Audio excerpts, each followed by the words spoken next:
Are we on? Everything's going, yeah. Right, so shall I do a canon time? Canon time.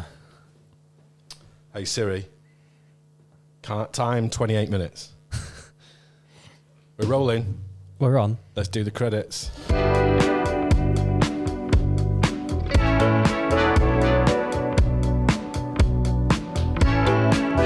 right, here we are. Shall we start writing some lyrics for the intro? I don't think that's a good idea. No, I think we should steer clear of singing on this podcast. Just instrumental Yeah, music. I think so. Welcome back to the Creative Pursuit podcast, brought to you by the team at Northern Powerhouse Media. I'm Adam Birkett. And I'm Scott Edwards. Thanks for listening to us on podcast number 6. I'll believe you if you say it's 6. It says 6 on this note. So Let's go with 6. Let's go with 6. Today's episode, we're delighted to welcome into our podcast studio Mr. Ian Turpin. Hi, Ian. Hi. Thanks for coming in. Really appreciate your time this afternoon. Ian, I'll do a little introduction to Ian before we get into our conversation. I know Ian because Ian was my first photography teacher. I owe a huge debt of gratitude to you for getting me into this caper in the first place. So we met about, I think, 2018 when I first started. At Sir John Dean's College in Northwich doing night school stuff. I think it was just my wife's way of getting me out of the house, to be honest with you. She bought me a cheap DSLR and said, "You'll probably enjoy this." And sure enough, you completely sort of lit the fuse in terms of my photography stuff, and you really inspired me. I went on, I think in that first year, 3 courses that I did with you, I think I took more than 20,000 photos. Just obsessed. I wouldn't leave the house without my camera. I took pictures of absolutely everything and tried to learn as fast as I can. So a little bit about you. I'll just reel through this and we'll go off into some sort of bits and pieces. You sent me a fantastic bio / book. Yeah, it was a bit long. But there was loads of juicy stuff in it. I think it's fascinating sort of talking how you spoke about your journey through photography. And I think it gives us a lot of nice little offshoots in terms of sort of things we can talk about in terms of creativity. So you first took a couple of photos at the age of 12. Yeah. And this was with the Kodak Instamatic. Yes. Which was very, very limited in its capability, it's fair to say.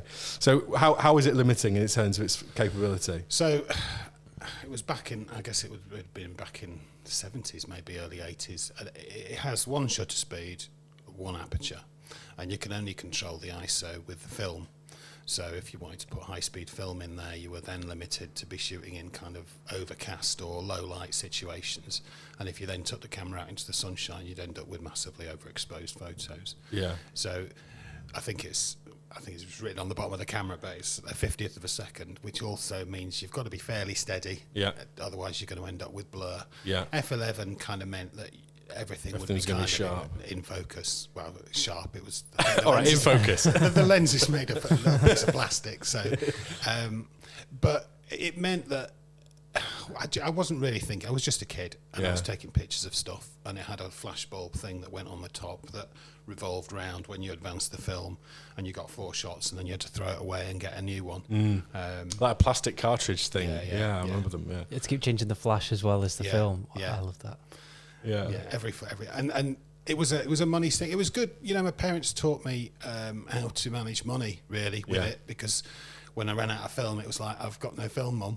and she was like, all right, good. Okay, do the washing up, mow the lawn, wash the car. And so it got me, if I wanted more film, I would have to work for it. So it was a good kind of working ethos. But then obviously as soon as I had the film, I went back to being lazy me again until I needed more. Yeah. Yeah, it's a good life lesson, isn't it? How many photos were on the roll? 24, I think. 24. Yeah. So when you think about it, in like comparing it to digital now, I know. It's mad. We were just saying before, like when we shoot a wedding, we'll take like 4,000 photos in a day or something.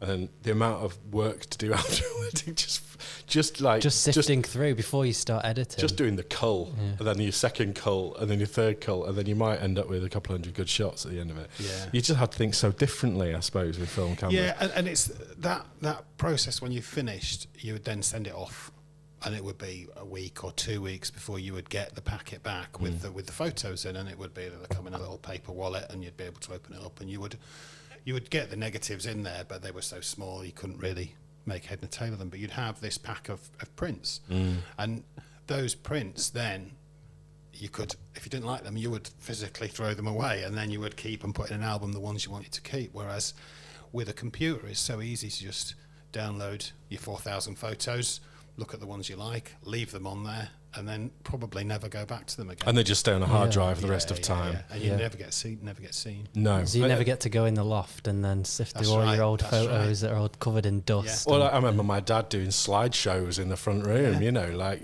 it's analog medium, which meant that you had to have something physical to view it in some way.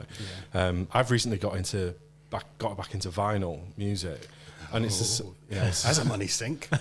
It's not cheap. Do you know, my wife isn't over the moon about HMV this. the other day, and I thought it said 3 for £5.50, and I thought, oh, is vinyl going out again? £550. And it was three albums for £55. Yeah. It's like, but that's quite good. is it? Depends what you get. But the problem is with vinyl, of course, you've got first pressings and heavy pressings and like picture discs. And like, oh, you haven't got this special version. Oh, it's £850, sir. You know, there's all that kind of.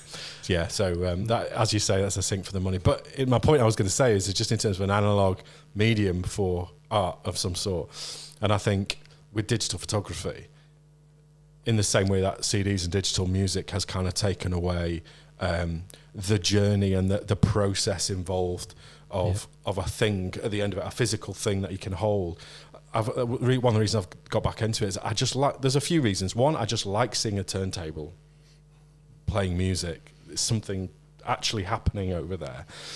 I love sitting there to listen to the album without doing anything else. Whereas I listen to digital music, I can stick it on whilst I'm cooking or whatever. Yeah. If I'm listening to a record, I'm listening to the record and I'm sat there with the album sleeve and I'm looking at the lyrics and who wrote it and the artwork and the whole story, and it all comes together. And I feel the same about film photography.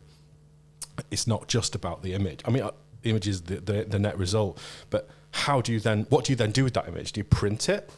Do you, there's a story to be told in terms of what device has been used to create the image, all that kind of stuff. And that for me is all about, it's a story. And I think storytelling is just such an important part of all creative art. It's a huge part of it, yeah. Exactly. I mean, what is a song at the end of the day? It's a story, isn't it? Or a lot of the songs I listen to, they're all kind of stories or trying to say something. Classical music, they were all stories, weren't they? I don't 100%. know if you remember no, it's gone now, that classical piece of classical music. Peter and the Wolf, there we go. Right. That had lots of different parts. Smaller chapters. Yeah. I think it's the same. I get more engaged with the art if I understand the process more.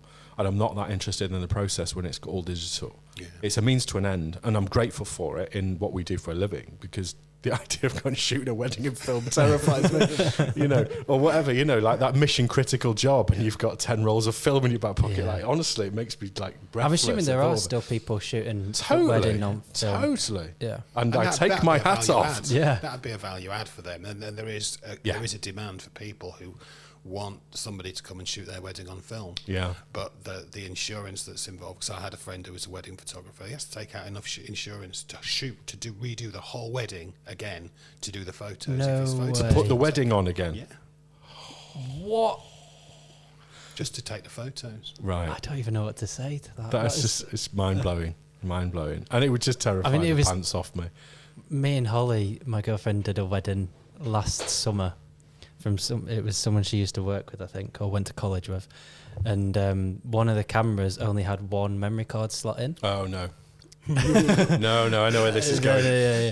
It was that was terrible, because it popped up with a little error message saying it was full, and to swap the memory cards. But as we took the memory card out, it popped up with this error message, so we had to put the old card back in and click yes or no. And we're like, which one do we click?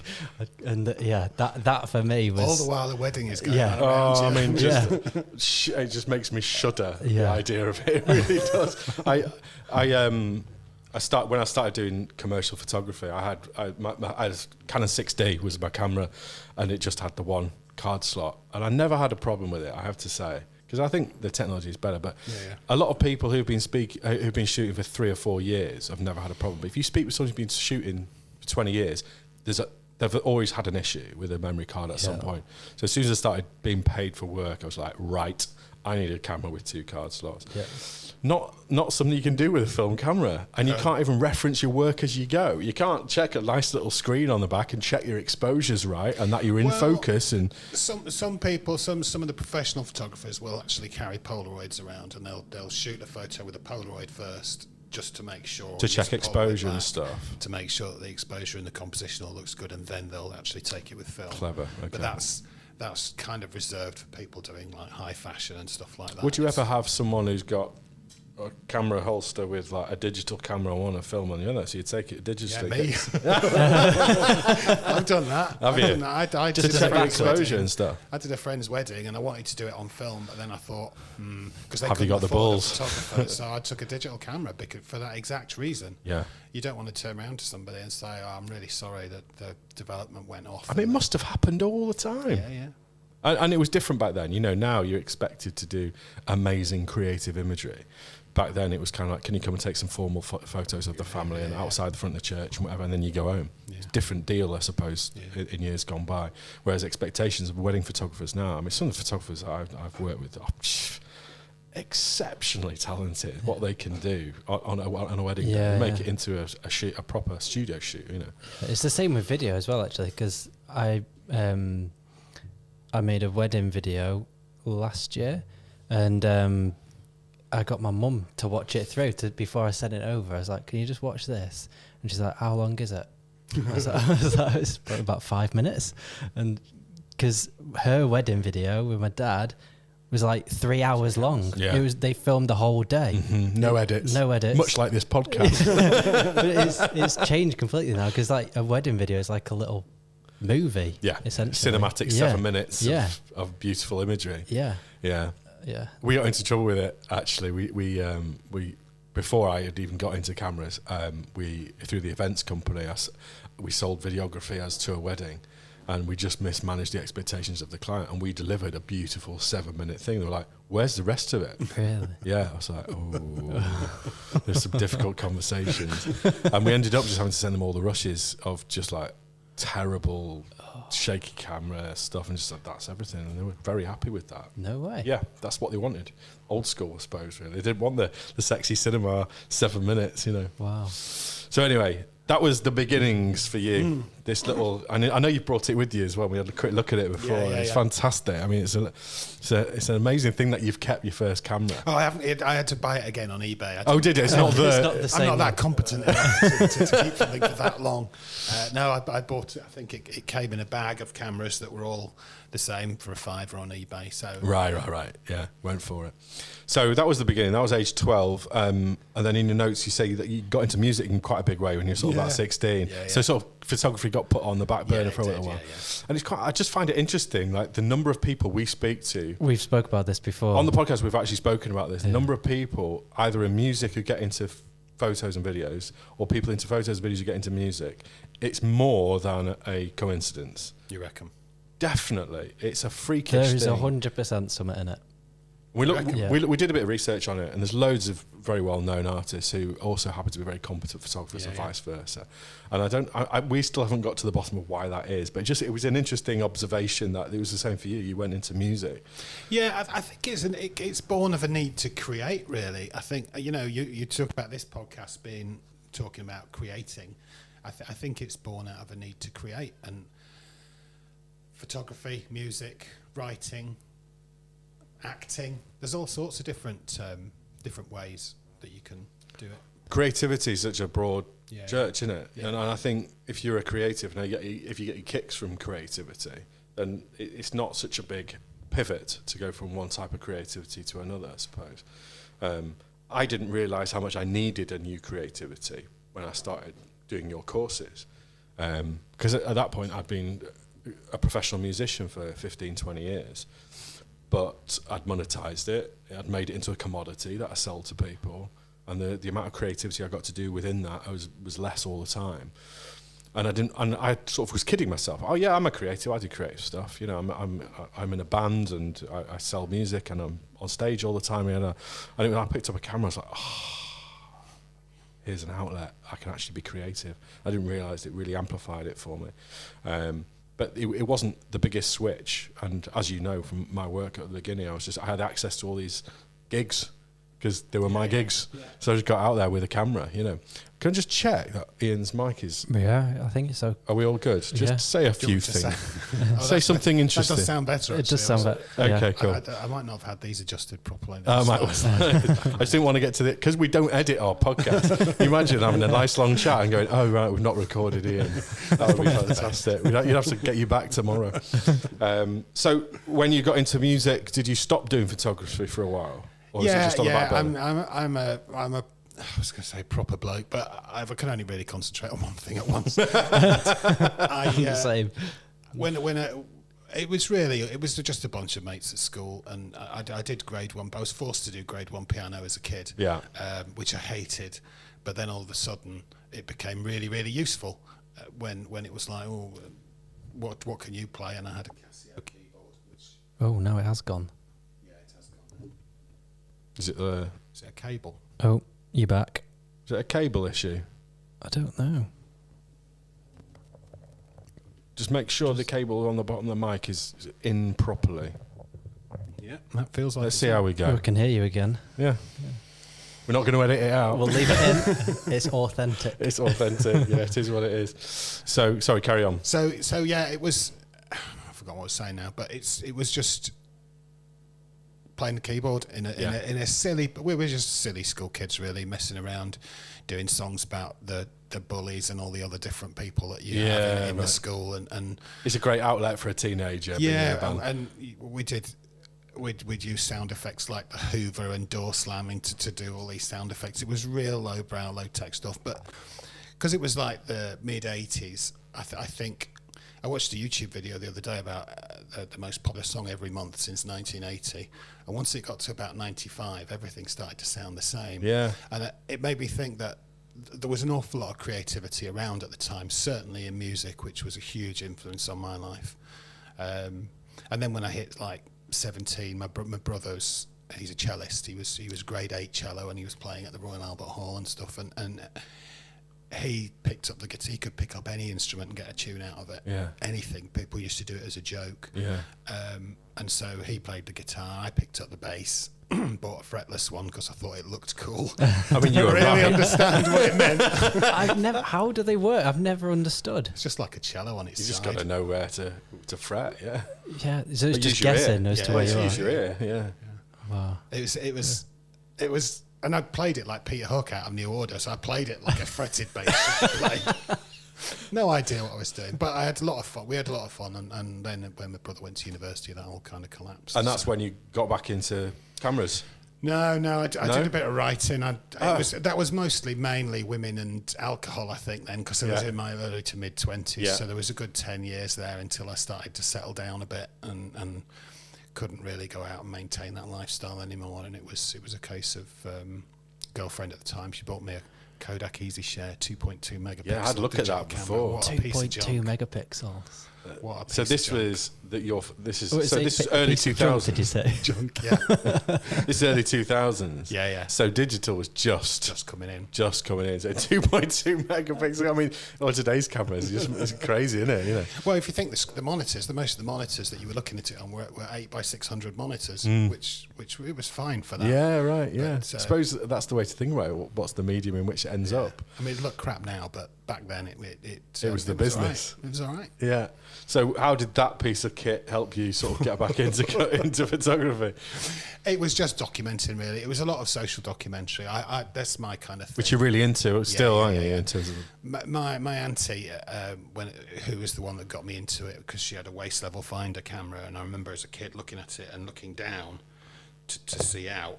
And I couldn't get my head around it, and it was magical. I'm looking down into this box, and yet I'm seeing what's over there. Yeah. It was that really sort of got me into it, and a lot of her photographs were documentary, but it was where she'd been, the people she'd met, the places she'd been, and so I just did the same. And when I look back at those photos now, they're really, really important because they're all my family, and friends, and I've thankfully still got a record of all of those things going right back back to being 12, 13, which it's amazing. It's just because it's lovely. not usually why you take the photo at the time. No. You don't realise its importance that you might have years down the road. That moment in time. That's the thing that's what made me fall in love with photography, is that fraction of a second of a time that you'll never see again. You've got a moment for it. Yeah. You know, and you framed it, if you've composed it well, and it's a nice, I mean, it's just magic, isn't it? Yeah. I mean, even things like composition, I don't think matter that much. I mean, No, it's you're right. nice. Yeah, It's you're nice right. to learn how to do it better. Doesn't matter though. You're But right. it really doesn't matter. You look at some of the great photos that have been taken over time, and you look at the composition, and you think, it's not great. That, subject in the middle and no rule of what's going on. Yeah. But they just work, and I think that's what's really at the top of the most important list. Yeah. But what works depends on who's judging it, and if that's a judge, a photography competition judge, or if it's a client, or if it's Instagram that's judging it, then there's all different criteria as to why it should be good. I've always sort of reverted back to your words ring in my ears quite a lot with regards to that, in terms of what the photograph is for, who it's for. Because I think it's just such an important thing. I've grabbed at one of your quotes actually. If you'll Has it got if swearing you'll in it? indulge me, there's no swearing in That's this. good. But it sums up what you're saying perfectly. Who are you taking this for? If it's for views or likes, then you need to take pictures that lots of people like. If it's for money, you need to deliver what your client wants. If it's for a competition, it needs to be what the judge is going to like. But if it's for you, you get to do what the hell you like, and nothing is wrong with that. I take pictures for me. For me, that's super inspiring stuff. We take pictures for our clients. So, our band of creativity is limited somewhat by whatever brief we've got given, and sometimes we get more creativity within that, and sometimes we get less. But actually going out with a camera with nobody to please and no one to give that image to than yourself, I think must be the most liberating form of photography. And I think you've been on a bit of a journey, I suppose. You've worked within photography as a teacher, and you've done other bits of work I've read in your bio. But fundamentally, you've come back to a place where you just take photography yourself. Yeah. I was dreading the question where you said, do you consider yourself to be a photographer? It's like, well, I don't even know really what that means, because I don't. I just enjoy taking pictures, and I don't know whether that means I'm a photographer or not. I just enjoy doing it for me. I love doing it for me, actually. But you've got to a place where you've got a lot of knowledge on photography, enough to be a very, very competent teacher. So you can teach photography, therefore you must be a photographer in on that measure. It doesn't mean that you necessarily... What about the phrase, those who can't teach? All right. It's a different angle on it, I suppose. But you have to be able to impart some knowledge on the subject. And I think with a lot of these things, you learn all the stuff, and then if you're good enough, you learn what to discard to actually do the thing. And you can talk about rule of thirds and leading lines and all that kind of cookie cutter kind of photography. Like everyone knows the basic rules of photography and stuff. But it's only when you've learned all that stuff, you know what you can do with it. Yeah, absolutely. And it must surely be quite liberating for you when you've got a camera in your hand to be able to know what you like and how to get that image. And that's because of the knowledge you've got of learning photography. Yeah, it is. I haven't really got anything to say to that, because I think that's just spot on, really. Yeah. I just like taking pictures for me.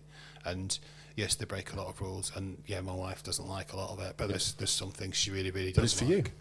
Yeah. And if you're trying to please yourself with your art, then it's box ticked. Yeah. In that sense. So what sort of photography do you like? What? All sorts. If I had to choose what to do, I tell you, I'm not a big fan of landscape photography. I think we're going to get hate in comments. No. No. Okay. No. Sorry, we'll put the firewall on. We'll protect you from any of the abuse. I think landscape photography can be too easy, and I think it annoys me when I see what's out there on YouTube, and certainly from a lot of the big photography channels who are there trying to get more likes and more people wanting there. But a lot of the time, it's like, if you go to I went to Yosemite National Park. I did a road trip. I flew into Los Angeles and drove up the West Coast, Grand Canyon, Yosemite, San Francisco, and I came home with some fantastic pictures. And it's like, it's almost impossible to go somewhere like the Grand Canyon or Yosemite and come away with bad pictures, because the place is just amazing and incredible. It flatters you in that sense, yeah. And you get these people they're going to Iceland and Greenland, and they're going to the Lake District. Even the Lake District is beautiful. You go to these beautiful places. It's really hard to walk away without beautiful pictures. The difficulty comes when you're on lockdown and you've got to walk around the 50 yards around your house. Can you make good pictures then? And if you can't, I think that can be really disheartening. But I like to try and make good pictures wherever I am and whatever I'm doing. And I that's the challenge I like. I like the fact that you try and deliver a story or a narrative. There's a story to be told. Yeah, there's a point. There's a point, right. I think when I go out and I'm taking pictures and I look at something, I'm thinking, right, what is the point of this project? I mean, I've shown you some of the stuff I've been working on. I carry on doing little bits of it.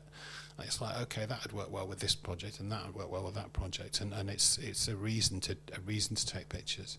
And my wife said to me before, she said, "Oh, why don't you take a picture of that? That's nice." It's like, what's the point? And if she had a camera, she'd take a picture of it. She'd go home, she'd look at it and go, "Wow, that's lovely." Whereas I probably wouldn't take it. And everybody's different in that regard. I think you highlight a lot of, in your photography, you highlight a lot of, destruction is the wrong word, but like normality, I suppose. Like some of the stuff you've shown us before, it's like, you know, empty beer cans on the side of a street and whatever, you know what I mean? And I think a lot of photographers would go, I need a nice clean image to get that shit out of the photo. And, do you know what I mean? And you're going, that is the photo. Yeah. And I think for me, that's just there's a lot a lot of us can learn from that perspective of photography and taking photos of the ordinary, but trying to tell a story behind it. Yeah, I mean that was the kind of the idea behind the ordinary photographer. Really, is to say it's okay to be ordinary. You don't have to have a YouTube channel with 5 million subscribers. You don't have to be selling prints and making lots of money. You can just enjoy it as a hobby. And I've come across, with the teaching, I've come across so many people who also feel that way. They don't want to do anything with their photography. They just want to take better pictures and you know, take better pictures of their grandkids and things like that, which is really, really important. Photography, far more important for me than going on holiday to somewhere exotic and taking that amazing picture. Yosemite or whatever. So you can stick it on Instagram and get thousands of likes. Yeah. That's so refreshing just to. But you know, you were talking about the imposter syndrome thing and self-confidence. Yeah. A lot of people will get self-confidence from getting 10,000 likes. Yeah, on Instagram. yeah, that's true. That will actually make it's validation. You get that, is it dopamine rush? Yeah. Just keep checking back, check how many more likes I've got and that kind of stuff. Yeah. And I think if the output is to enjoy taking a photograph, and actually I think that point about just being ordinary, we were talking with our previous guest about the same thing but for singing. Like people feel like, oh, I can't sing, you know, or I know I can't sing. I tell you what, we'll just have a very quick pause because it's cannon break time already.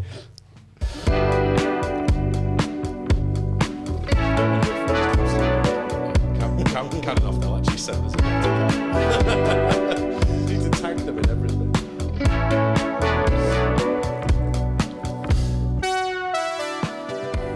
Timer set?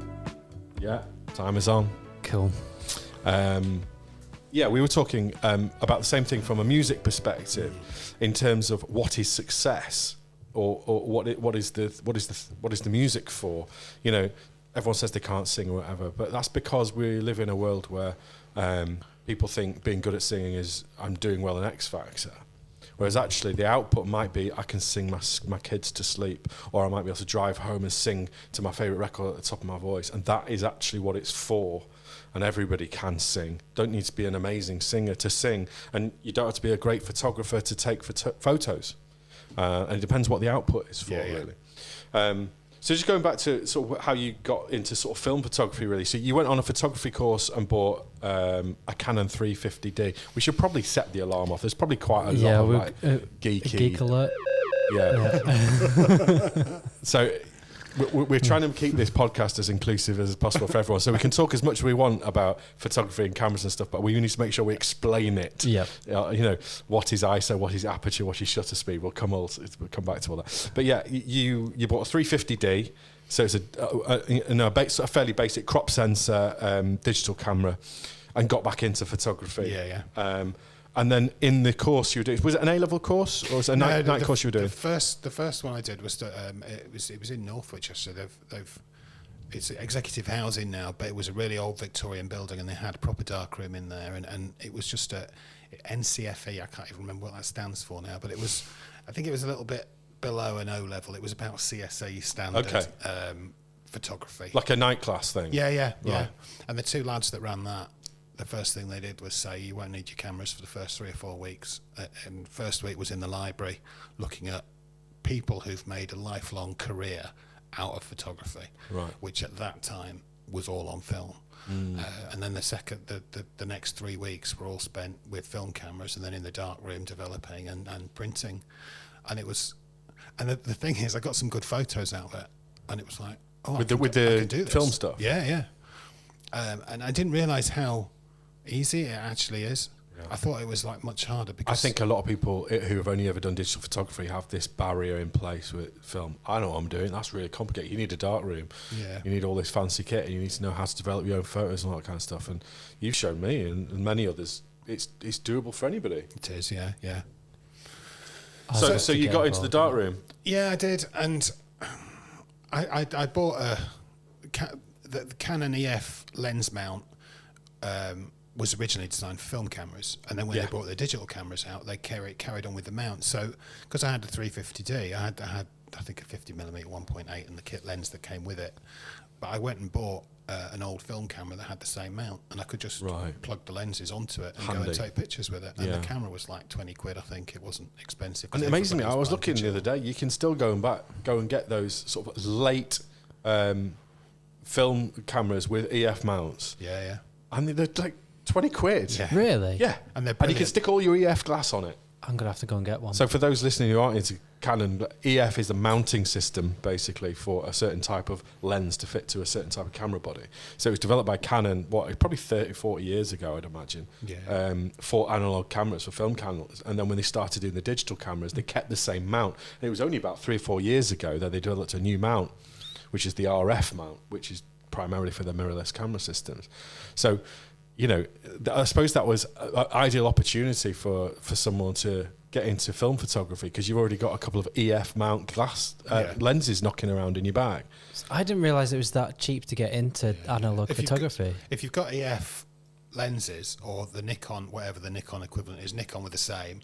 They had their autofocus lenses for film cameras, and then when they brought out their digital range, they kept the lens mount, so it's quite easy to, you can always dive back and forth. The actual bodies aren't that expensive. You can pick them up for peanuts.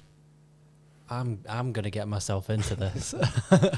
It's a whole way of losing. I've got a Canon EOS 1V or something at home, which was a top of the line film professional camera from Canon. I think that was 250 quid. Wow. And it's got all the functions that you would expect from a top of the line camera. Some of the older Canon ones had eye autofocus, which is not, it will focus on the eye. When you look through the viewfinder, wherever you look in the viewfinder, it registers your eye movement, and it will focus on where you're looking. See, that's something that the Canon R3 has just released. Oh, really? Yeah. They can do it now, can they? So they were trying it. They had it working. When was this, roughly?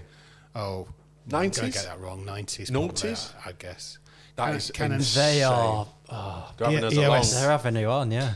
EOS 30 is what you want. That's a $4.5 grand camera, the R3, with that eye tracking business. The EOS 30, I think you can pick up for about 50 quid on eBay. They're having us on. Isn't that amazing? It doesn't work very well if you've got specs. I Right, had to okay. turn it off because it only worked when I didn't have specs on, and when I didn't have specs on, I couldn't see anything. The more we do this podcast, the more I'm falling out of love with Canon. Yeah. You're listening, Canon. You're listening. Yeah, well, it's a whole other story. Just honestly, most of the kit that we use it's all digital, and it's all for commercial use, and it has to perform at a level that makes our life easy on a shoot, I suppose. It has to have the functionality that we require. And I've always, ever since I started, I've used Canon cameras and built up a load of Canon lenses to go on them, or Canon mount lenses. But it's just recently we've moved over to these Panasonic Lumix cameras, and And a lot of Sony and Canon users are doing the same. Because they've suddenly just made this massive step forward in what they can do. And as a hybrid camera, which is what we require because we do video and photo, you're limited into... If you just wanted a stills camera, I'd just go and get R5 or R3 or whatever from Canon or the equivalent Sonys. But as a hybrid camera, they really, really do well. But we start to find the limitations with Canon, particularly when we talk about video. And your 28-minute timer. And a 28-minute timer. It's very, very irritating. We're going to keep it in just to make a point every 30 minutes and tag Canon. Is that even when you upgrade to the Mark II? Yeah, it stays. He was going to stay until they sort it out. Until Canon starts sending us some free gear to apologise. So I suppose when you did your course, and you had this taster of dark rooms and film photography, was that like the combustible thing that kicked you off film? It was the two downsides were, firstly, that I didn't have a method for doing anything with... Well, it was the one downside. Once I'd taken the film and I'd got it developed, which are all quite easily doable, getting prints was really, really hard because you need a dark room to print. And a dark room, you need an enlarger and you need trays of developing chemicals to put the paper in. So you need a fairly big space.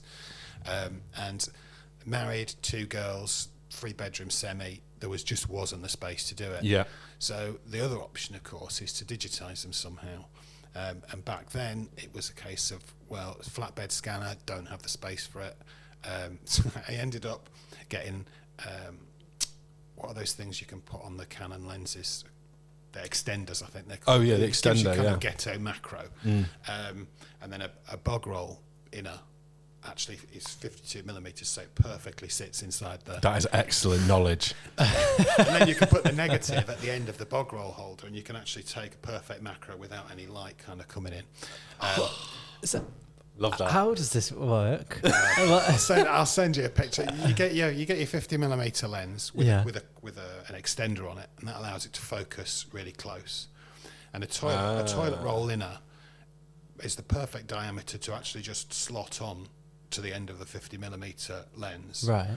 And then you put the negative at the other end of the hole, and then hold it up against a window. So you've got your perfect backlight. You've got no light coming in from around because you've got the bog roll. That's mental. But you figured that out? It was a mess. It was an absolute mess. Because I couldn't figure out a way to hold the negative at the end. Right. I ended up making this contraption out of A4 paper, and it worked. Yeah. And it gave me an image. Yeah. But to a point. It was not sustainable. So I only did it very occasionally because the hassle of getting it digitized was not worth doing. So what did that mean then for you in terms of film? You just put it on the side and left it for a while? Put it on the back burner, shot a few rolls here and there, and then I dropped a knife through my foot. I dropped a Stanley knife on my foot, and it severed the tendon. And I had to go to hospital, and they had to go up my leg because the tendon had crawled back up my leg. They had to pull it back down again. That sounds absolutely grim. But I was in a boot, and I couldn't do anything for about a month. Yeah. And so I just thought I'd try medium format film. Because 35mm, there's no way I could do anything with it. But so this is literally the size of each bit of film. Yeah. So 35mm has always sort of been the standard, I suppose, and that's been taken over to digital. So now, like a full frame camera is 35mm, but medium format is what size? So medium format film is 6 centimeters wide, and then it just comes in a length. Yeah. So you can get different cameras that will use different divisions of that length. You get 6x6 cameras, which gives you 12 exposures. You can get 645, which gives you 16 exposures. You can get a 6x17. Yeah, you showed us that 4 before. Exposures. So it varies depending on what camera you put in there as to how many exposures. Yeah, and obviously the benefit of a bigger bit of film is more detail. Essentially, it's higher resolution if you are talking modern megapixels. Yeah. So a scanner, when you put it on a flatbed and scan it, the scanner is basically a camera that takes a picture of the negative. And the bigger the negative, the better the resolution is of that final image. So by using a larger negative, you can actually get comparable results. So medium format film with a good scanner, I think I paid a couple of £100 for this flatbed scanner. That will give you results that are they were certainly better than my APS-C. I was shooting Fuji at the time. The quality was better. And film allowed me to not have to piss about in Lightroom and Photoshop doing editing, because I like shooting black and white. And the problem is there are no dedicated digital black and white cameras out there unless you pay silly money for Leica. So by shooting black and white film, it was, the processing was done. Do I want a nice grainy contrasty image? I use Tri-X. Do I want a nice clean perfect digital looking image? I use this type of film. So I could choose the effect I wanted by putting the film in, and I had no post-processing work to do afterwards. It was just a case of scan it and done. I remember you've always been a bit of a ambassador for the don't edit thing. I remember, I'm not saying all the time, but certainly like just to get going, don't get distracted by the edit. You know, we would go, you would set us little tasks around the college and stuff to go and do things, and you come and go, right, get your memory cards out. I was like, I've not edited it yet. You know, like, just doesn't matter. Learn how to take the picture in the camera. And there is an art form to editing, and I know you probably enjoy editing as much or more than taking the photo. Yeah, not so much you know, when you're like getting rid of things in Photoshop. I'm not into all that, but like messing around with colours and contrast and curves, like saturation curves and tone curves. I love that. Whereas in film, like, you don't get as much opportunity in post. You do it in development. So if you want more contrast, then you develop it for longer. If you want less contrast, then you develop it for less time. You might want to push the temperature up. So the way of doing that post-processing is just completely different. Do you only get one chance to develop it? Yeah, right. And you can't develop one image and then develop another. You've got to develop the whole film. I mean, you could try and cut it up. So you'd have to develop that whole film in the same way. Yeah. Right. Yeah, so the limitations, I'm interested to know your thoughts on whether the limitations of film photography, and there are limitations in certain ways, in terms of like the number of exposures you can make, that kind of stuff. Does that improve your creativity, do you think? Does it improve it? For me, yes, because I work better with limitations. Not the kind of limitations that a client would give that tells me how to do the photo, but if I have got black and white 3200 speed film in the camera, I need to take pictures that reflect the fact that that's what I've got in the camera. And so I therefore go out and do that. Whereas with digital, you can take a picture anywhere, anytime, and make it look like anything you want. And that can be sometimes the problem, is you'll sit there with an image and go, right, what am I going to do with this? Do I want to... It's almost too much choice. And that doesn't work for me. By being limited to black and white, by being limited to the type of film emulsion I've used, I'm kind of stuck then. I bought a load of traffic camera surveillance film off eBay. What's that? So it's the film that used to, you know, the traffic cameras that sit on the side of the road, the speed cameras. Oh yeah. They used when they to, were filmed. They used to take a picture of your number plate when you went past. Yeah. And when they went digital, they had truckloads of this stuff lying around. No way. So I bought a 100 foot bulk roll off eBay for like 50 quid. Oh, 100 foot. Well, a 35 millimeter. A 35 mil. A 35 millimeter 36 exposure roll of film is about 5.5 feet long. So what's that? 80 rolls. So, and the ISO on it is, I think it was something like 50, something like that. So the ISO is the sensitivity of the film. Right, yeah. Thank you. Sorry. Yeah. No, we have to remind ourselves to explain these things as well. So with it being such a low ISO, it needs quite a lot of light for it to work. Yeah.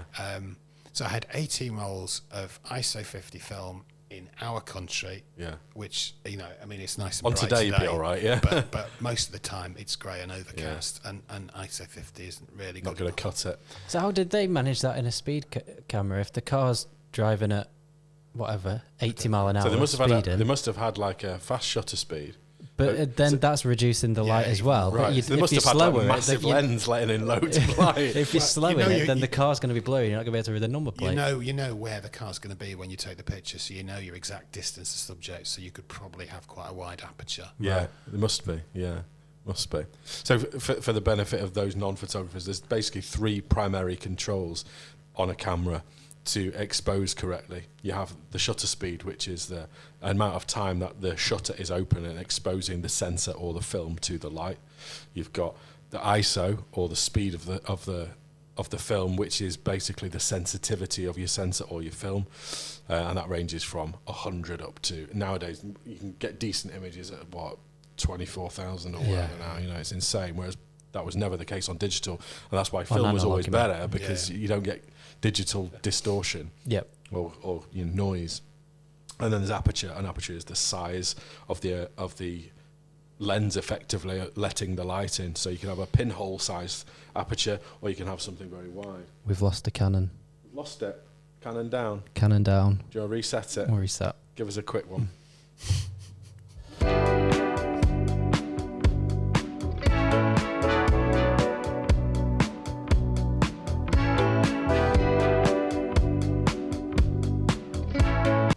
Longer than anticipated. No fade. No. That was just solid. Yeah, that's my fault.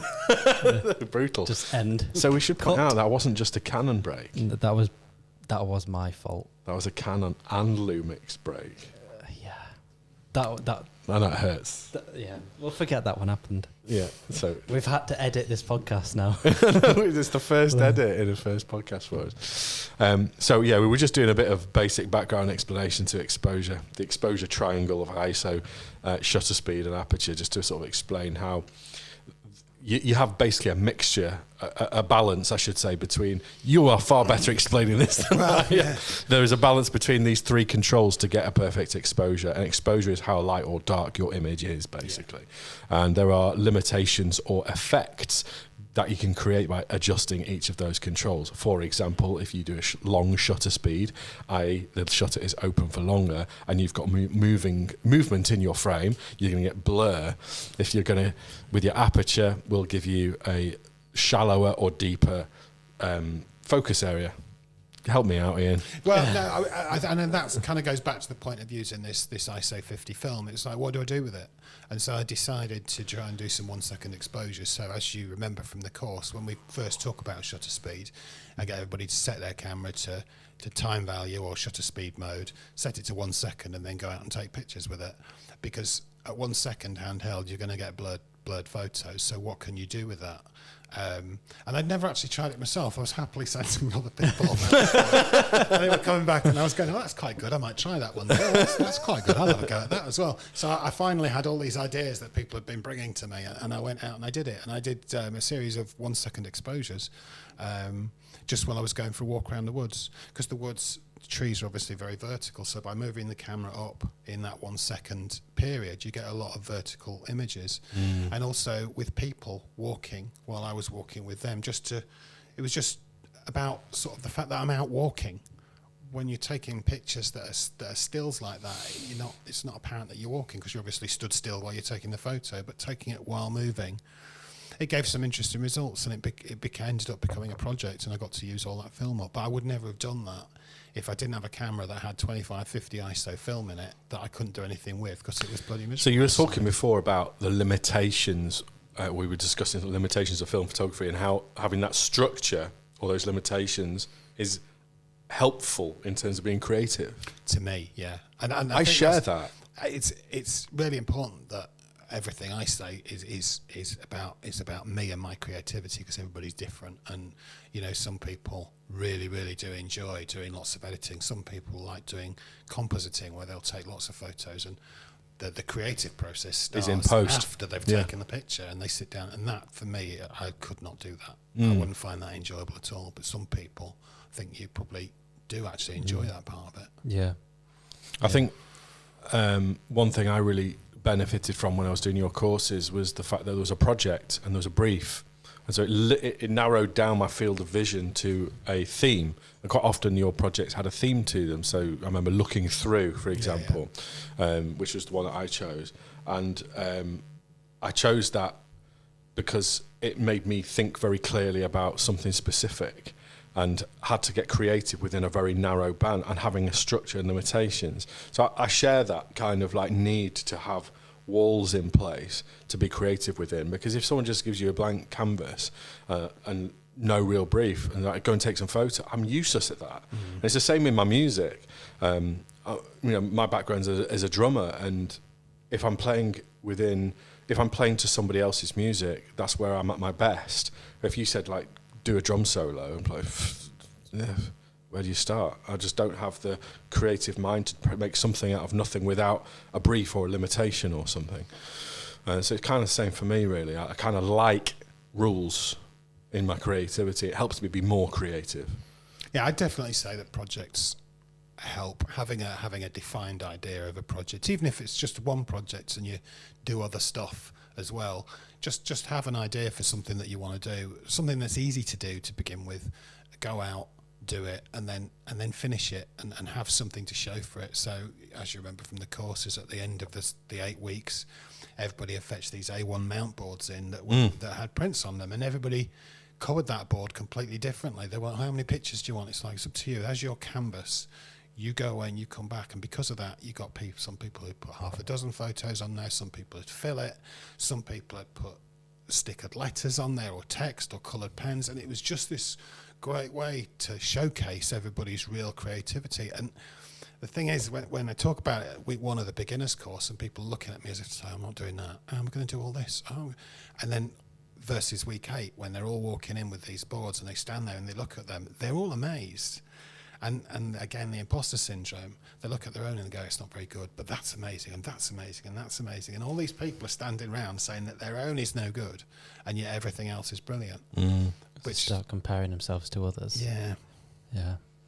It's a funny thing, it's a human thing. But I think on the flip side, though, the benefit of those lessons where we were in a room with 10, 15 other photographers, and having the benefit of everybody critiquing each other's work in an honest, in a good way. It was a very positive environment. In my class, it was a really positive environment. No one was slagging each other's work off. Not too much. No, there wasn't. But actually, we had a good enough relationship as a group that we could be honest and say, I don't really like that, or why did you do it like that? Because it doesn't make sense to me, or whatever. And I think because of that, we all improved a huge amount. Yeah. So actually having a communal setting, I often feel like being a photographer can be quite a lonely pursuit. Yeah. And coming together as a community of photographers to share your ideas and your work and the rest of it is massively beneficial. Yep. We don't do it enough, actually. But you have to be open-minded, and that's really something that I've always been really surprised by, and you get it more with people who don't know anything. Beginners, they're willing to come in, they've paid to go on a course, they're open-minded about what might happen, and I think when you get a bunch of open-minded people together, that's when magic really happens. It's when you get people, and I've had them on the courses, they sit at the back, arms folded, and they're like, I know what's good, I know what's not good. Right. I'm not going to change my mind. I'm not going to do any of those themes. I'm going to Do do this. you tend to get that when you get people who aren't beginners? Yes. Right, so they've already got a preconceived idea of what photography is and how to be good at it. Yeah. And it's, I mean, I don't know why they come on the course. Maybe it's for the social side of it. Maybe, I don't know. But almost always with beginners, the common theme is they've got an open mind and their willingness, because they've paid money. They're dragging themselves out every Monday night or whatever it is in often bad weather. And so they're committed, they're open-minded, and it's just brilliant to see. It really is. We went through... For the group, we went from beginners to intermediates to advanced course, and there was a real core of us that stayed through all of the courses. So when we rocked up on day 1, we didn't have a clue what we were doing, and I think it was a leveler in that sense. So no one came in with any preconceived notion of what it was that we were walking into, other than we'd all maybe done a few iPhone photos and kind of liked it, and that was the extent of it. And so I think we went on a journey together as a group over the course of a year. We kept coming back for each course, and that meant there was no hierarchy, or there was no real experience in the room, to go, I know what I'm doing. There was none of that. We were all bug basic beginners right from the off, and I think that was a good starting place. It was, and that's the other thing as well about being an ordinary photographer is I've seen so many people come even from the beginners course whose work is far better than anything I could produce. They're just naturally talented and gifted, and once they've got their heads around the technical side of it, because they know creatively they know where to go. It's just that the technical stuff. You need to know how to make the image they want. When you've got a camera that's all buttons and dials and knobs, and you don't understand any of the things it's telling you. And it doesn't say aperture on your camera; it just says AV. So you first of all, you don't need to know what aperture is, and then you need to know that AV means aperture mark priority. Auto ISO, what does that mean? I know what ISO means, but what does auto ISO? So there's all sorts of technical things, and as soon as you want to blur some water or take a picture of the moon or something like that auto mode really can't deal with very well. And the cameras are getting better. You want a nice blurred background. It's not immediately obvious how to do that unless you go into the plant picture mode on the camera, and it might work and it might not, and it depends. It's going to be different for Canon and Nikon. So understanding those basic principles of shutter speed, aperture, and ISO, because really, if you add focus and focus distance into that, that's really all you That's photography. need to know. And these cameras, they've got like a button for everything. Yeah. And it can just get complete, and that's the biggest problem I have is overwhelmed beginners with cameras that they're just scared of. So if they've usually gone out and bought a camera that's been recommended to them, and then picked it up and realised that in fact they don't actually know how to use it. Yeah. And or also people who get bought, they've said they've enjoyed taking pictures with their phone, so a partner or husband has gone to John Lewis, can I have your best camera please, and gone home with it and given it to them, and they're like, oh crap, what do I do with this? But then there's that thing as well, like there's no one camera that is the best camera. There's so many different cameras that are great at doing different things, and it's trying to find that one that works for you. But for stills, pretty much anything since about 2010 will be fine. Yeah, it's true. Yeah. It's true. They all do everything, pretty much. Certainly enough to get going and decide whether you like doing it and develop your skills. But you've talked a lot about how the technology within gear and cameras and stuff generally can actually be a barrier. Yeah. And you were talking about your there's a camera you brought in today. Is it the Sprocket Rocket? Yeah. Which is explain what that camera is. So the Sprocket Rocket is a panoramic camera. So it takes, can't remember the exact ratio, but it's about three 35mm frames across and one deep. So it's a 3-to-1 kind of ratio. And it just takes panoramic pictures, but it also includes the sprocket holes, which are the holes on the side of 35mm film that are used to wind. When you wind the film on, they're used to catch the film and wind it. And it includes those in the picture, so you end up with the sprocket holes as part. It's a cool effect. It is, and again, it's a simple piece of plastic. I think it's made by Lomography, and you can buy it on their website. You can buy them new. Quite expensive really for what it is. It's just a plastic box, isn't it? It's a plastic box. The lens is a piece of plastic. It's got one aperture, it's got one shutter speed, and again, it's just like that Instamatic. You've got really no control over it. So I'm quite interested by that, because that's the complete opposite to gear being a barrier, really, because you're not going, right, what does my aperture need to be? What does my shutter speed need to be? You got no choice. Yeah. So I think it's got two apertures actually. It's got I seem to remember a sunny and a cloudy. And when you move it, all that happens is a mask goes over the opening just to effectively narrow the aperture. So it's not actually strictly. Is it like a little bit like an ND filter? No, because that just blocks all light. This is actually like a hard. He's reaching over. He's reaching over. He's getting it. I think.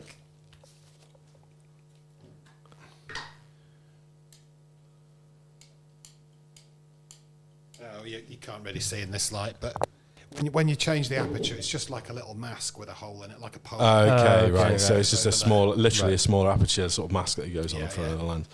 So it's not exactly high-end tech. No, and the shutter speed, I said, should we get this recorded? I always wanted to do this on a podcast. I listened to a podcast once where all these people got their cameras and they played the shutter sounds and they recorded. That's highly geeky. Proper geek. Yeah, go on then. There we go. There you go. You horrible see. sounding. That's my new ringtone. That's a plastic box. Plastic box with a plastic lens on front. But I kind of like the principle that, it's taking creativity within that constrictions of two two apertures and one shutter speed, and depending what ISO film you put in it, then that's what you've got. Yeah. So there's no real barrier to technology in that sense. And I remember you give me that camera saying, off you go into the college and take some photos, and it's like, really had to think differently about the photos I was trying to take because I couldn't get creative with my camera controls. So instead you have to think about composition, and you have to think about all those other sort of more creative elements of creating an image rather than the tech. And it's the complete opposite of tech being a barrier, I suppose. So in your experience though, how has tech been a barrier for you? Are you a techie person? So I'm a techie person, but yes, tech has been a barrier for me, and it varies by manufacturer. I don't know if we're allowed to slag off manufacturers. You can do it. We do it every day. So Panasonic was. I bought not Panasonic. Not Panasonic. I bought a Panasonic TZ1000. It was a little point and shoot camera that it was tiny. I wanted to have it to go around, and I could not get that thing to work. I knew what I wanted to do. I knew I wanted to change aperture and shutter speed. I couldn't do it. The screen on the back, because I'm left eye dominant, and I don't know if some people when they put a camera to their face, most people put it to their right eye. I put it to my left. What that means is that my nose is on the screen. I'm like that. Are you left? Yeah. I know so many left eye dominant photographers. I think that's why I don't like using the right. viewfinder. Right. Ah. Because I get a greasy screen. Right. Now we're getting to the bottom of it. With rangefinder cameras, we're always they have the viewfinder over on the right hand side. Yeah. And the idea is that you look through it with this eye, and then you can see what's happening with this eye. And people say, "Oh, rangefinders are great because they allow you to see what's going on." And I was thinking, no, they don't. I had the exact problem. Right. Yeah. Now we find out why Scott doesn't like viewfinders. And that's why you've got in DSLRs, the viewfinder tends to be in the centre, so it will kind of Work for anybody. Work for anybody. But still with, don't like with it this in the centre. Panasonic, the viewfinder was on that left-hand side, so I was putting it to my face, and my nose was hitting the touch screen. So all of a sudden, I was adjusting all of these different controls, and I just couldn't get it to operate. And I ended up selling it with 5 shots on it because it was a horrible camera to use, and I hated the menu system because the thing is, I go to a camera, I know what I want to do. Yeah. I just don't know how to do it in that camera. And the Canon quick menu system, where you can set up custom menus for the half dozen things that I need to change. That's a useful feature. I can just go there and I can do it, and it's done in 2 things, and that for me is the best way forward. And that's why I like these cameras, where you've got aperture on the lens, you've got shutter speed on the top, you focus it with a barrel there, and that's it. Yeah. Because that's really all I. So within all I 30 need. seconds, you can get the photo you want. Yeah. Yeah. Yeah. Rather than spending ages looking through manuals and all the rest of Yeah. it. And I saw it with students. Yeah. You know, even on that first week where I tell people to fetch their manuals with them, and it's like, set your camera to shutter speed mode and go and take some 1 second exposures. It's the people with the older cameras that can do it. The people with the new, especially Olympus, again, is another common one with people come to me with the camera in their hand and they're like, I don't know. And I'm like, is it Olympus? Oh shit, we're off to Google now to try and figure out how the hell to do this. Yeah. Who wants to be doing that? No, you're When absolutely out right. Just taking want to take pictures. photos. Yeah. Yeah. I think what's been quite useful. It's been an interesting thing for me, having never shot anything other than Canon, to start shooting with the Lumix stuff Is that recently. Panasonic? Yeah. Yeah. Oh, okay. And you find the menus okay? I love Panasonic. You won't ever find Scott say anything bad about the Lumix It's my cameras. favourite camera I've ever used. Right, okay. For me, I was quite sceptical about it for a couple of reasons. One, I'm very familiar with all the kind of menu systems and where all the controls. I mean, I can pick up a 5D of any sort and I can control it with my eyes shut. I know where everything is, everything will put on like in my sleep. And so the idea of, and I can then get an R6 or R5 or whatever, and I can set that up in exactly the same way. So I can adjust very quickly to any Canon camera, basically. So I was quite nervous when I got hold of the Lumix, whether it would be a completely new menu system, completely new set of controls and the rest of it. But what I found quite good about it is that I don't know if it's just professional level cameras or what, but you can customize the setup quite quickly, so that if you're used to the rotary dial of back always being for your aperture, you can set that up the same way. And so the general 3 controls, there's a scroll wheel on the back, there's one at the top, and there's one on next to your shutter button. And so as long as you set those 3 controls, your ISO, your shutter speed and your aperture up the same way on every camera, you can quite quickly get into the basics, But then beyond that, you find out all the tricky bits. And I was on a shoot with it for the first time the other night, and I was ringing Scott going, how do I get the spirit level back up on the screen? And all this kind of stuff, you know, like, because you just, until you start burying yourself in the menus, and actually it's just time behind the camera, it can become a limiting factor. If I was, and I said this to you last week, if I was out on an event now, because the nature of events or weddings or whatever, where you're capturing moments and you don't get a chance to set up your camera. It's not like in a studio where you can fine tune everything. You're at an event and you're capturing moments, and they you know, they're one in a moments that you can't capture again. I would be terrified now going out with that camera with the Lumix, because I'm not familiar enough with it. Whereas, and I'd probably be bit and erring taking the R6s still. I'm still getting used to them at that level. Whereas if I had a 5D in my hand, I'd feel completely comfortable to be able to just like shoot from the hip and just like grab the shot and adjust my camera in a fraction of a second and get the shot. And I think that's my limitation, I think, when it comes to gear.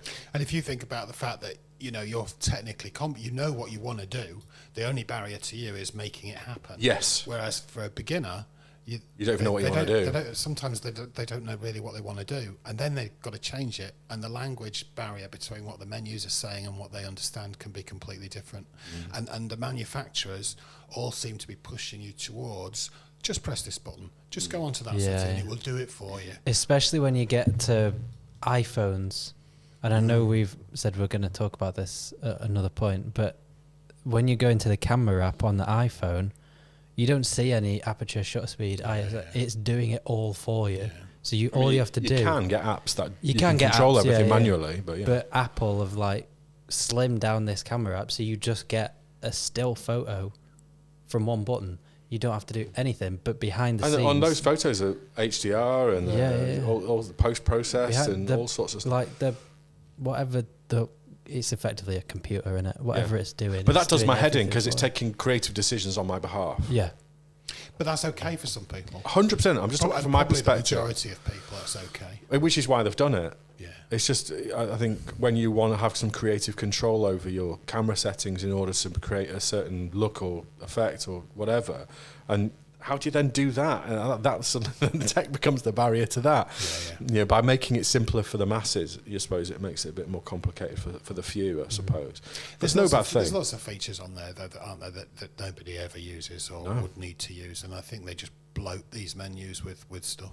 Just because it is marketed. It's like when you say a camera's got 60 megapixels. You don't need 60 megapixels. It's a load of crap. Like you could do a 12 or 24. Like even less. I mean, there were people taking, think back to 20 years ago that you were saying your camera had a 2.2 megapixel camera. But professional cameras at one point had a 1 megapixel camera, sensor on the back, and people would put in blown up billboard you don't need a 60 megapixel camera. So you just clog up your computer. People see 60 megapixels, that's a better camera than 12 megapixels, but it's not. It don't work like that. I read I remember an article being sent to me once. It was called The Megapixel Myth. All about this point, and actually it's not about the number of megapixels, it's about the quality of megapixels you've got, And at the time it was talking about the sensor. Oh, you might probably geek alert this one. The sensor in a Canon constant underneath. A Canon 6D had a 20.2 megapixel full frame sensor in the back of it, versus I think it was a crop sensor. It was my 200D. You had a 200D as well, first camera, and that had a 28 or 24 megapixel, but it was on a crop sensor, and the quality of the pixels was terrible compared with this posh sensor in the 6D with really juicy, nice, fewer but better pixels. Yeah.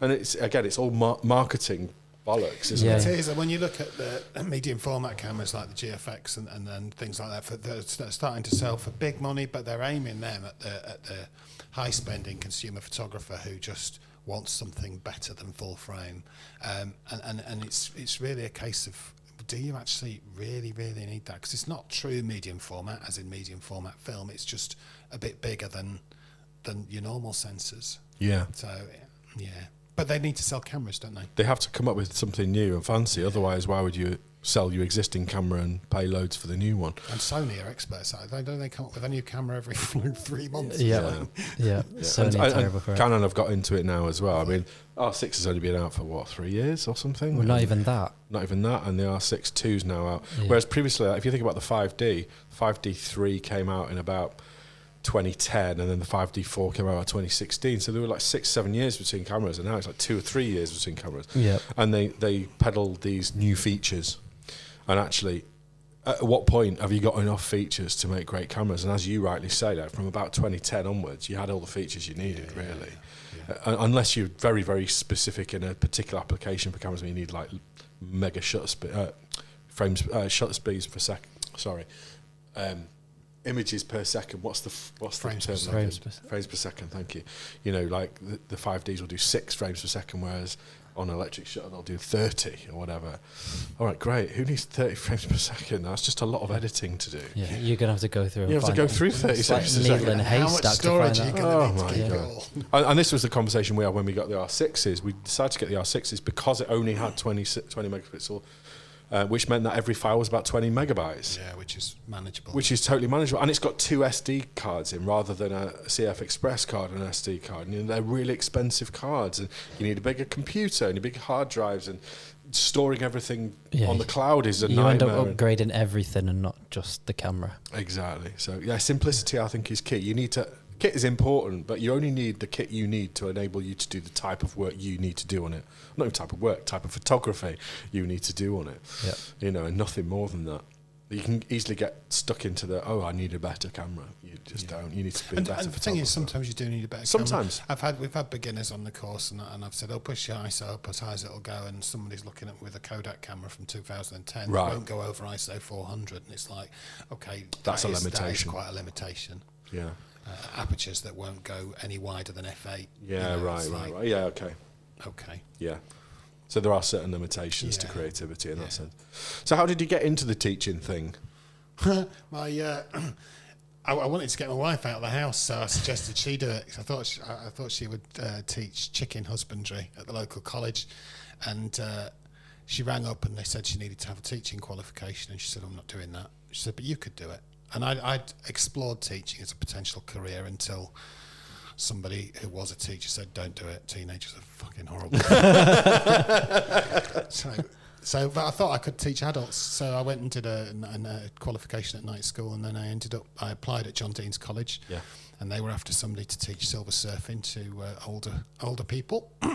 So I was teaching them what a mouse was and how to use it. I did that for a couple of years. Then I did some Photoshop and Lightroom training, which on the college computers was just a disaster because the computers were horrible. And the IT never really You have to wait about 20 minutes for it to load up. Well, it's not only that, it's that Lightroom won't read off a catalogue that's on a shared server. So everybody had to have a pen drive with the Lightroom catalogue on it, and it was I mean, it was good. People enjoyed the course, but the technical side of it was terrible. And people were turning up and they didn't even know how to use a basic computer. Right. And so it was... So you're teaching computing skills as well as Lightroom skills. And it was a nightmare. That sounds hard work. And then the photography teacher that was teaching the photography classes, which is what I really wanted to do. And I remember saying to somebody, "Oh, that'll be dead man's shoes." But sadly, he passed away. And they asked me to pick up the course. And I walked into an intermediate and an advanced course that were both halfway through with 2 weeks' notice. I had to write all the course material. The guy that ran the course, he didn't have any paperwork that he let the college have, so they could. It was all on his own computer, so I just had to make it start from scratch. So that was a real charge. That was probably being thrown in at a deep end. It was, and when the people that walked into the advanced course, they'd already done 2 courses with this guy, and he died, and obviously they were really upset. And I just felt really bad, and I said, "Oh, do you know, I hope it's okay, and I hope I do as good a job and all the rest of it." And she just looked at me and she said, "Well, we'll see, won't we?" I thought, this is going to be fun. Thanks. Wow, that's hard. Quick cannon break.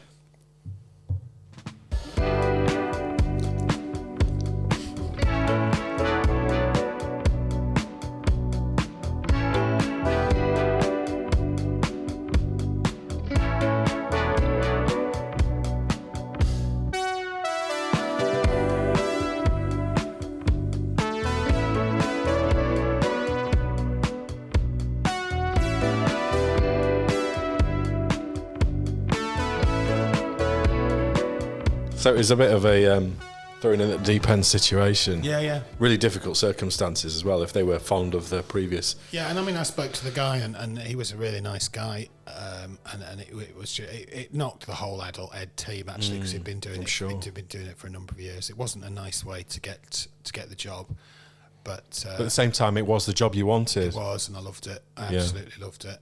And it was difficult trying to do a full-time job during the day and then this at night, but because the adult ed team basically did all the bureaucracy, I just got paid a salary and pitched up and had a lot of fun and caused a lot of trouble with all the other classes, with students walking around taking pictures of everything. 'Cause I was sending people out. Oh, totally. Every night, it was mega. I mean, I looked forward to each class so much, and I felt like I learned. Going back into education for the first time after 15 years, or whatever, was a bit daunting for me because I hadn't done any education since I finished at uni. But I really thrived off learning again and being taught things and new skills and stuff. It was mega, and it was very hands-on. It was very like, it wasn't just sitting in a library or in a classroom all the time. It was like, right, this is what we're doing today. Off you go. Take some photos. Come back in half an hour. We'll have a look at them together. We all critiqued them. That was really daunting at the beginning, but very soon became very normal to us all, and it really improved all of our photography massively. And it's funny when I'd send people out to do these challenges, and then when they came back, I'd say, "Come on," and it was out of a class of like 15. It was always the same half dozen that would be happy to say, "Here's my memory card," and there'd be an awful lot of people that would just sit there and they just wouldn't say anything because they didn't want to have their images seen. But 9 times out of 10, the people who were submitting their memory cards and taking the feedback, they were the people that improved so dramatically over the duration of the course. I became one of the people that was just like, look at mine, because I wanted to get better. And I realised it, and I got over it. I didn't like it at the beginning, but I got over it pretty quick when I realised that I was getting really useful feedback and I could improve my photography. And it's, as I say, I think being a photographer is generally quite a lonely pursuit, and the only real validation you've got is either your own, your friends and your family around you, or Instagram, or your client, or whatever. Do you know what I mean? Like, there's not really like a group of peers, unless you join a photography club and whatever, and that's not for everybody. But there's not usually a group of peers who can go off and do project work together and work on the same skills together and those sorts of things, and then critique them. That for me was one of the best bits of it, really.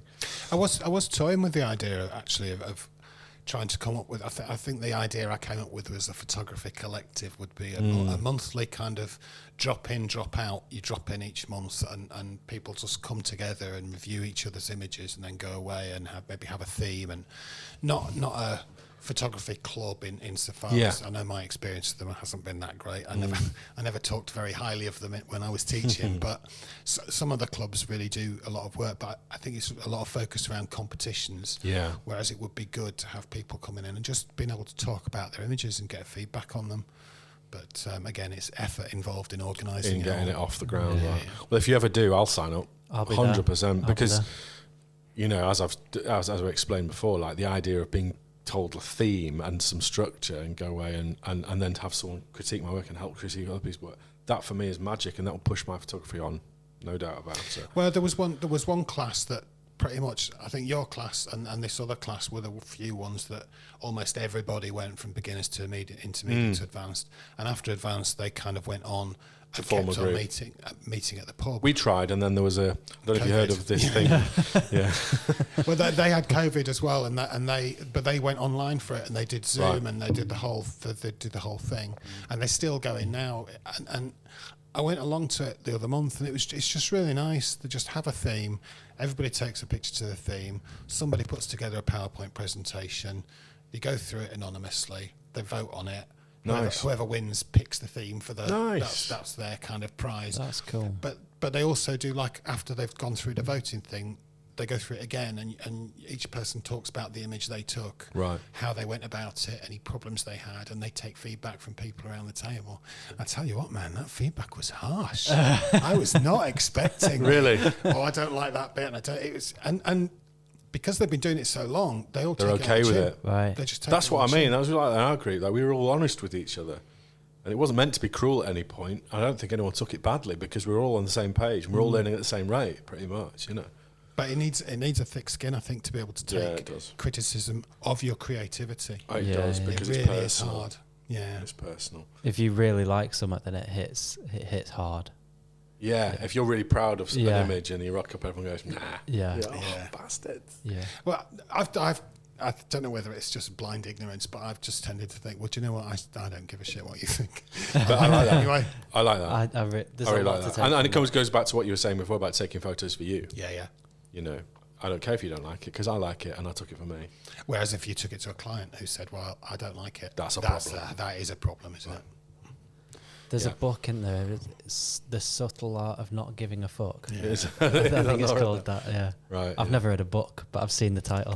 Yeah. But, yeah. No, that's right. And I think when you're taking your art for yourself and making your art for yourself, then whatever. Yeah. It doesn't really Yeah, matter. it's But really, really I think in a different context, you can learn something from other people from their opinions.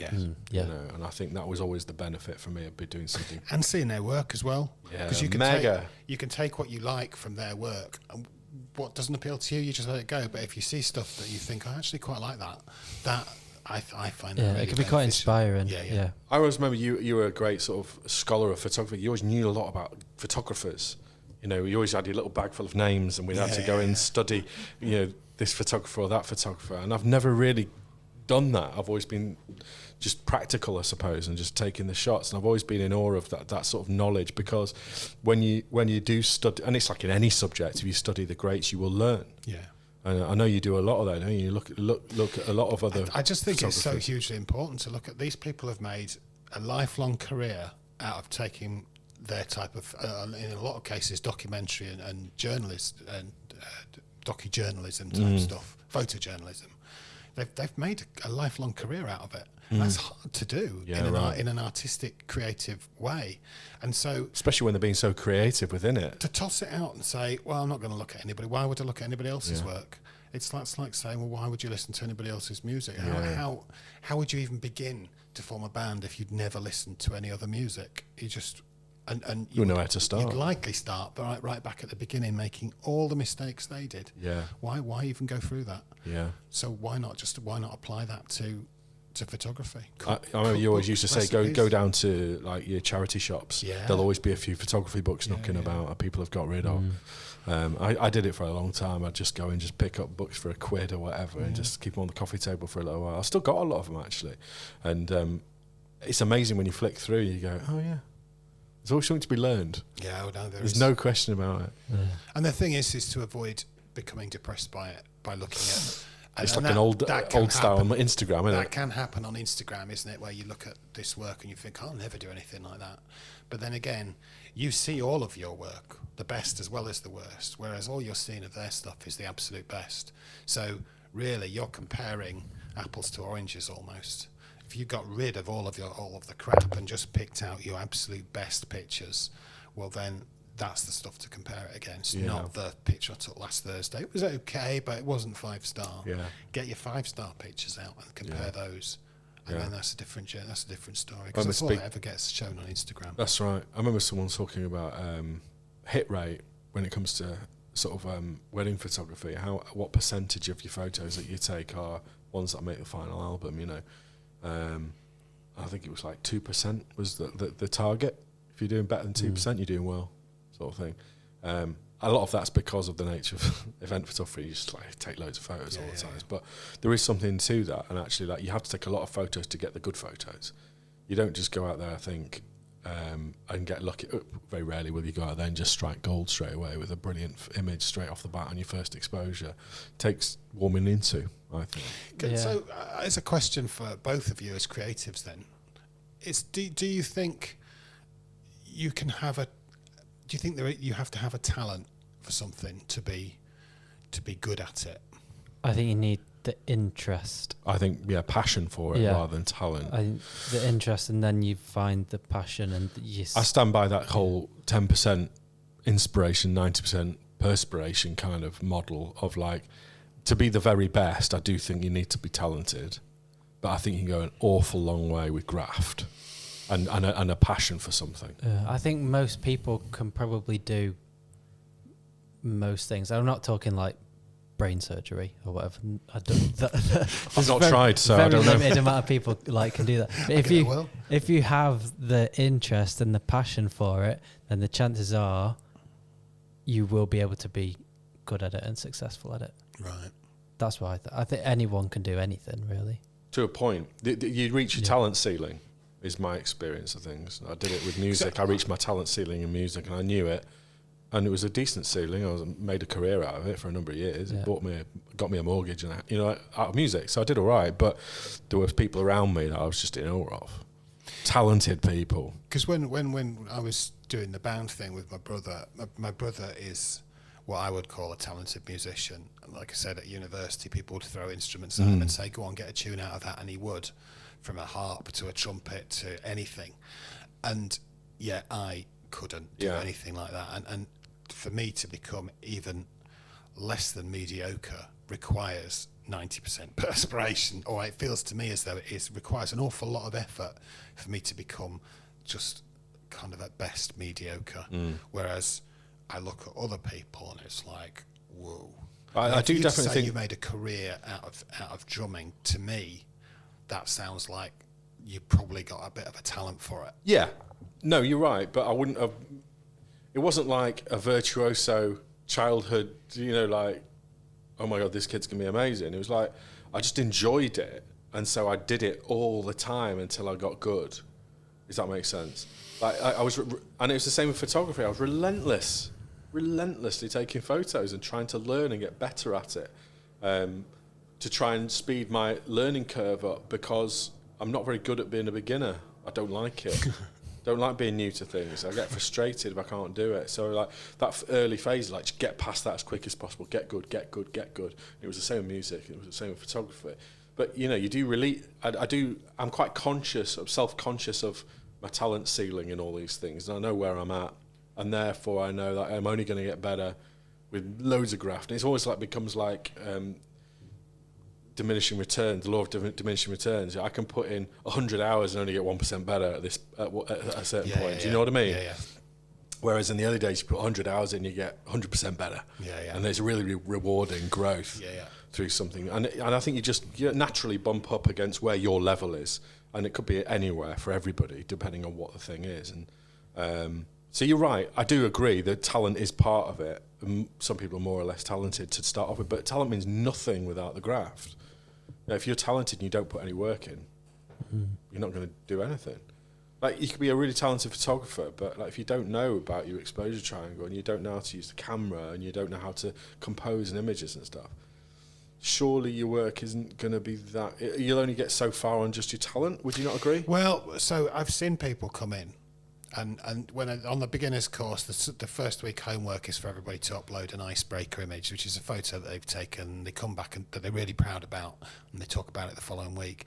And these people who don't know anything about aperture, shutter speed, and ISO, they really don't know anything technical, and they've taken some great photos. Right. And from that beginning, the technical knowledge, just their acceleration is unbelievable. Once they, and I'm going to take you as an example here, that first shot that you'd taken at a live event, it was a woman sort of leaning towards, I can even remember that image now. I don't know how long ago it was. And when I saw it, I thought, oh, what, this guy's on a beginner's course? And I saw that quite a lot with different people. And once you get the knowledge, it's like lighting touch paper. You're right. Because it really facilitates that creativity to just explode. You're right. And I've seen it. And I feel really sorry for some people, because they'll come on the course with this hunk of junk that's no better than this, turning out great images, and they go away with this hunk of junk knowing that they're never going to be able to have anything better than that because of their circumstances at the moment. But they just turn, and it's almost like somebody should be sponsoring this person and saying, get them a fucking camera, get them, because they're talented, because they know what they are talented. Yeah, they just need a good camera in their hands to make it so. Which flies in the face of pretty much everything we've been talking. No, well, it just goes to show, doesn't it? It's a broad church in that sense, and that's why the topic for this entire podcast and our series of podcasts is so interesting about creativity, because there's no sort of tangible sort of points to this really. There are so many different angles to it. Talent is a massive part of it, but also so is inspiration and graft and passion and all these sort of things. And the idea in the first place to do something and do something new, and bravery, courage to decide to do something new, particularly as an adult, I think, you talk about the Silver Surfers coming and trying to learn how to use a computer. That's massively courageous, I think. It is, and the reward for... There was a lady, she brought me a card at the end of the course to say thank you for doing it, because she'd been able to finally email her family in Australia. She was 80 odd, and it had given her the ability just to talk to her family, Yeah. which is Mega. That's incredible. and she could, Mega. and she was so overwhelmingly happy about that. Yeah. And she was doing it herself, logging onto her email and sending emails. It was a big thing, but she'd done it, and the reward from that was just... And it doesn't matter what the subject matter is or what the skill is. Like photography, with you teaching the photography at Sir John Dean's was, all those classes of 15 or 20 people. The objective of those classes was for not everyone to go out and become professional photographers. It could be anything. It could be going home and having the confidence to do self-portraits. It could be going home and taking better pictures of your kids. It could be, I need to take photos for work on a basic level, on building sites or whatever. You know what I mean? Like facilitating people to be able to use this skill for their well-being or their career or whatever it might be, I think is massively rewarding. And it doesn't have to be that massive target. We were talking about it in the last podcast with regards to singing. As we said, like, it's not about being on X Factor or whatever. That's not the success necessarily. The success Because I think is down to the person. There's a degree of warmth inside you can get from creating something that makes you feel good. Yeah. And it's... I get it when I make my little zines and things like that, and I get them and I can open them up, and I got it when I was a kid when I got those prints, and I was it was like I made this. Yeah. And it made me feel good inside. And that is something I really wanted to try and get across in those lessons is that do it for you, because that's so important. It's just so important doing it for yourself. Competitions are great, but people, the amount of resentment I've seen kicking around from people who didn't do as well as they thought they would, and that's enough to put anybody off. Yeah, I'm not a fan of competitive or tangible competition in art generally, whether it be photography or whatever. I always resented, spent a long time as a musical professional. I always resented when I used to teach drums to kids for years, and a lot of their parents were just like, can you put me for grades and exams and stuff like that? I don't do that. I don't want some dude at the end of the thing making judgment on some kid who, if he fails, then will never play drums again. All that kind of stuff. There's so many opinions. It's just someone's opinion. It's subjective. Like, just because you don't like it doesn't mean that it's not good. And it's the same with photography. Like, if you like it, if you've taken the photo and that's who you made it for, win, result, success. Yep. Yeah. I try and do the same with my YouTube videos, because obviously there's a bit of a trap that you fall in, because you want to be really hard. you want to grow your YouTube channel, and you know what works to grow the gear channel. Gear reviews, talking about cameras and shit like that. Yeah. But like, I always try and make something for me and then upload that as well, because that then keeps it fresh. So I'm always thinking of like, where can I go in the mountains and make a video that's inspiring to me? It might not be what other people want to see, but I enjoyed making it. And that, getting the balance that's right. That's where the fun comes That's kind from. of why we started the Creative Pursuit as a YouTube channel, as a podcast, is because it's our own little creative outlet within all the client work that we do. And the thing is, if you make work just for yourself and people like it, that's got to be the best place to be. 100%. That's the win, isn't it? Yeah. That's striking It's like gold. the creative dream, isn't it? Yeah, it is. And I think for me that was easiest to do with music. Yeah. Because we were a band, we were writing songs, we were played music that people liked. And people said, well, we like that. That's pretty good. And that is, there's nothing nicer than that. That's it's lovely. because I'm not doing this for you. I'm doing this for me. Yeah. Yeah. You And like you it. like That's it. a byproduct. Right. You've nailed it. Yeah, 100%. Yeah. I remember you always talked a lot about finishing the process. I don't know, it's a lot because you're in film. I suppose it's part of it, but you use the same techniques or the same sort of principles around digital photography, and that always you print your work. Yeah. You're a big advocate for that, and I've stopped doing it as much as I did when I was in your lessons. But you've done it recently. Yeah, I was going to bring them in today, but I completely forgot this morning. But yeah, I got a few of my favourite pictures from like the last year or so, blown up to about A2 size. Right, okay. And it's the best thing I've done. Yeah. I don't know why I've done it a bit in the past, but I don't know why I've not done it more, because it just feels. I think Adam said that you said this. It just feels finished, and it's true. Like when you see it hung up on the wall, and like you made that, and you can remember where you were at that time, and it tells a story to you. That's what it's all about for me. And the thing is, when you do that, or when I do that, and I go back to those images on the desktop, all of a sudden I don't want to tweak it anymore. I want to see what it looked like in black and white, because it's like, no, I'm done with that image now. Yeah, it's drawn a line under it. Yeah. Finishing something's really good. And the thing with, I looked up a bookbinding tutorial on YouTube. It's quite easy to make your own books. So you can get your own prints and then make it into a physical book. And all the books they showed were like A4 size, typical like notebooks and things like that. And I thought to myself, I wonder what it'd be like to make an A2 book. Because if you're going to make it, you might as well make it properly. Do it properly. And a big A2 book with hardback that you could, just one copy. Don't need to make millions of copies, just one copy, just for yourself. That'd be that. I think that might be my next go-to project. Because I love big prints. Yeah. You do all your prints at home? Yeah. So you just got a decent printer? Yeah. I remember you brought in loads of different papers and print papers and stuff. Yeah, it's papers. So when I get me talking about paper, you're going to need that slide. That is a whole new world. That is. Yeah, I mean, it's. I remember you printing out the same image or a few different images on like loads of different paper, bringing them in. We were like, oh my God, they look so different. And you just think it's a print is a print. And you realise a print is not just a print, and you have to, there's a whole other world in terms of like, if you're going to print your images, you need to know what you're doing. Well, printing yourself is actually easier than getting somebody else to do it. So if you get somebody else to do it, you don't know what their setup's like. And so you might end up getting the colours wrong and stuff like that. You don't really know what the paper's like until you get it. Whereas if you're printing yourself, you've got full control over all of that. And it is proper finishing of the process. Process, and then finally print, and then you've got your own print.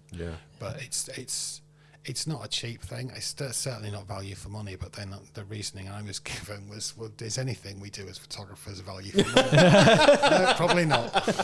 That's so true. It's an expensive one. Yeah, you had a budget for so much kit and stuff generally. Yeah. It's just there's always. You're quite bad, Adam. I am bad for it.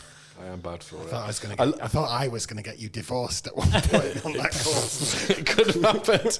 Yeah, and I think the problem is, well, actually, it's the reason I started doing it commercially. I think I've got to pay for this habit. Let's get the company to do it. Yeah, it was genuinely like, right, I'm going to have to earn some money out of it. I'd started by buying a few bits of kit, and I bought a first camera. I bought a second camera in about 3 months, because I wanted a full frame camera.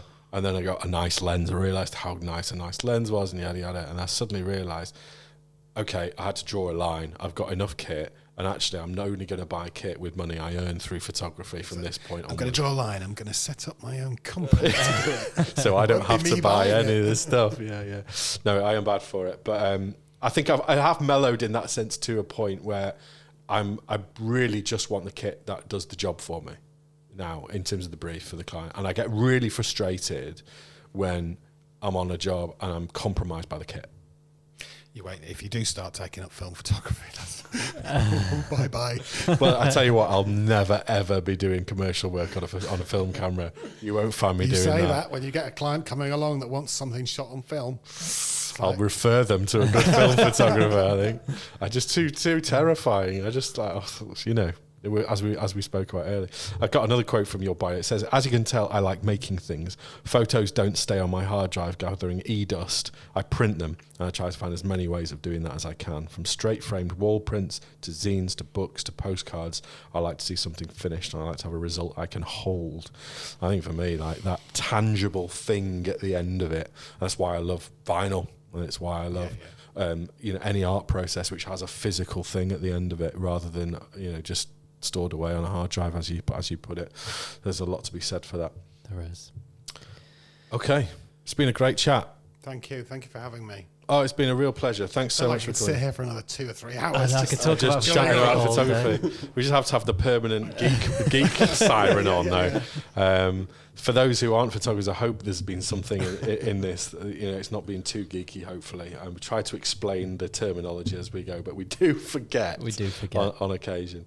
I noticed as well, Ian, on your Instagram that you've got a talk coming up on Photo Talks. Yes, I do. Yes. When's that? Oh God! Now you put me on the spot. Does it? It's not April. It's April. It's early I'll April. find it. I will find it. I think it's a whopping £3.75 or something like that for a ticket. But it's about Mega. It's about really why people might want to choose analog, and if they would think about going analog, how to go about it. So we talk about the different types of cameras, how to go about home developing. It's just an overview, really. And as you came on the film course I did.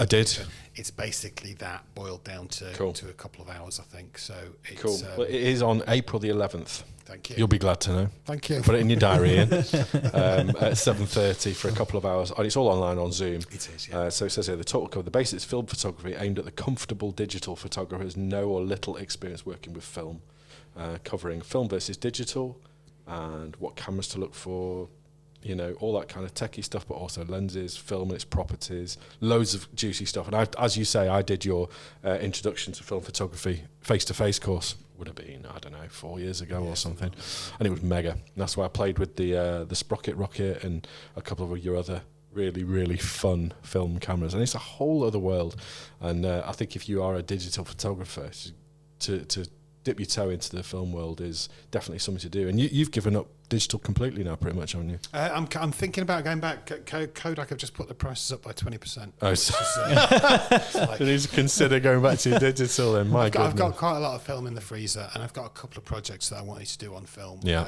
But the R6, I find that a really nice camera to use. Yeah. And I just bought my first RF lens. That's the first compliment we've had for Canon on this podcast. Do you want one? Is it free? No, I bought my first RF lens, and I really like it. They're mega. Really like it. They are mega. The RF glass is epic. These cameras are nice and small and suit my style of working. Yeah. So those things are a bit bricky and heavy. They are. But I'll probably continue to go hybrid. I have shot film exclusively for the last 4 years, I think. Yeah. But I'm kind of moving back to more of a hybrid situation at the moment. Yeah, cool. Well, very much look forward to seeing your continued work. Where can people find you if they want to look at your work on Instagram or anything? I know you don't want the likes. Well, that's just it. It's like I did have a website, The Ordinary Photographer. I've had a podcast. Yeah. But I was really just doing them for other people and not for me. So Yeah. I've let them all lapse. I'm on Instagram. I think it's Ian_CTEE. But I generally don't post there very heavily. I just get on and do my own little thing, really. Sure. And if you do, other than the talk you do, if you do any film photography sort of courses or anything in the future, or this little community sort of thing you were talking about, let us know and we'll mention it on here as well, and we'll be in the queue as well to come and. Well, Canon timer. Is that a good time to call it? We'll call it there, shall we? Let's call it. So Thanks Ian, very much. Thank you. Thank you very much. Really appreciate you coming in. Thanks. Music. Nice one. That was great.